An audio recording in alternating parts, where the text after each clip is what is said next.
Hi, this is Good Niger Girl, and I'm going to talk about the question that we received, wondering what the African women thought about a woman marrying her brother-in-law, basically, her dead husband's brother. And for me, this comes down to the idea of marrying for love versus marrying for convenience.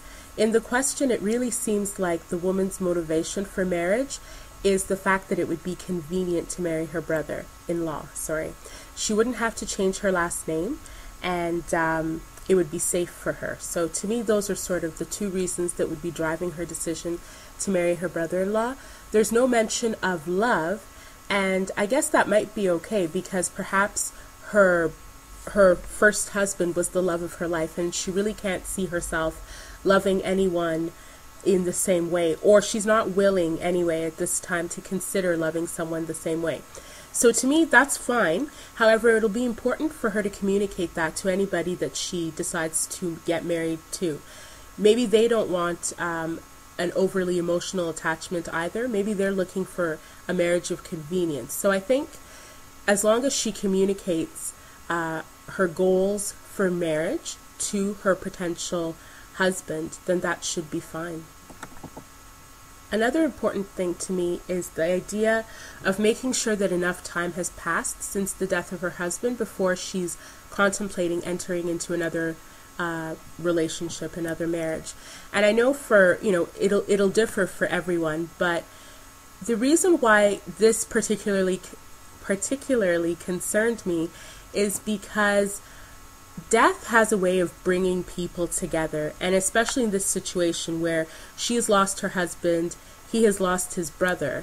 They may have come together in a way that normally they wouldn't be able to because they're sharing these strong emotions, and this may have caused a false sense of, intimacy that they normally would not have. So that might be what is driving their decision to get married, or her decision to marry him. And I think it's important for both of them to make sure that they aren't letting these emotions that with time will fade, they're not letting those drive their decision to marry one another. So as far as I'm concerned, as long as they're both on the same page with respect to the reasons for the marriage, whether it's for convenience or for love, and also with respect to making sure that enough time has passed that there's nothing else getting in the way of their emotions for one another, then I don't think that there's a problem with them marrying. Of course, they will have to be strong enough to face the criticisms or comments of friends and family who are wondering about why they're getting married. I'm sure people will have one or two things to say and speculations about whether or not something was going on before her husband's death or before his brother's death. So I think that's why it's important to make sure that they know where the other person's coming from, and together they'll be able to deal with any criticisms that they might receive and hopefully, find love again.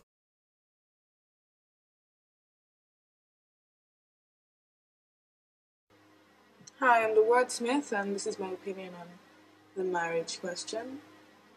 For me, I don't really know what to say because I can see that you're in a really difficult place. You just lost your husband.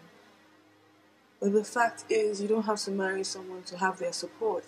Um, a good man can always help you from a distance. It doesn't have to be in your household. It doesn't have to be in your bed for him to help you, especially if he's your relative by marriage.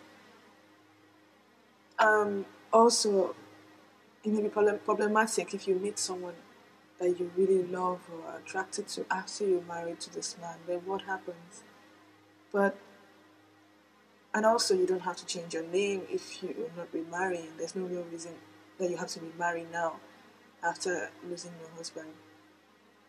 But I can see how tough it is, especially if you're used to being married, if you like being married. And I don't really know. Um, of course, the decision is up to you. But for me, if you're a young widow, there's almost 100% chance you'll meet somebody else you love and who wants to marry you. And perhaps you should hold out for that. And in the meantime, try to stand on your own 2 feet. It won't be easy, but that's the best I can suggest. Yeah, that's all. Bye.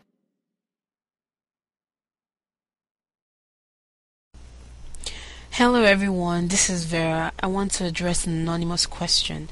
She wants to know if it's okay to marry her late husband's younger brother. She says it's safe because he's already in the family, and it's convenient because she wouldn't have to change her last name.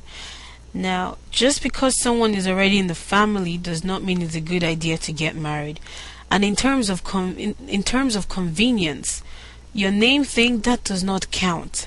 First of all, a marriage of convenience will eventually dissipate. Sooner or later, it will eventually dissipate because you will realize that convenience is simply not enough to sustain a marriage.